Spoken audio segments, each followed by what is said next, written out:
আজ রবীন্দ্র জয়ন্তী উপলক্ষে মা ছেলের ছোট্ট একটা প্রচেষ্টা, ভুল ত্রুটি হলে ক্ষমা করে দিও। কবিগুরু রবীন্দ্রনাথ ঠাকুরের নির্ঝরের স্বপ্নভঙ্গ। আজি এ প্রভাতে রবির কর, কেমনে পশিল প্রাণের পর, কেমনে পশিল গুহার আধারে প্রভাত পাখির গান।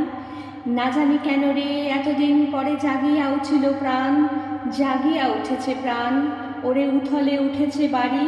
প্রাণের বাসনা প্রাণের আবেগ রুধিয়া রাখিতে নারী। থর থর করে কাঁপিছে ভূধর, শিরা রাশি রাশি পড়িছে খসে, ফুলিয়া ফুলিয়া ফেনিল সরিল গর্জে উঠিয়া দারুণ রসে। হেথায় হোথায় পাগলের প্রায় ঘুরিয়া ঘুরিয়া মাতিয়া বেড়ায়, বাহিরেতে চাই দেখিতে না পাই কোথায় কারার দ্বারা। কেন রে বিধাতা পাষাণ হেন, চারিদিকে তার বাঁধন কেন? ভাঙরে হৃদয় ভাঙরে বাঁধন, সাধরে আজিকে প্রাণের সাধন। লহরীর পরে লহরী তুলিয়া আঘাতের পরে আঘাত করা, মাতিয়া যখন উঠেছে পরাণ, কিসের আধার কিসের পাষাণ। ধন্যবাদ।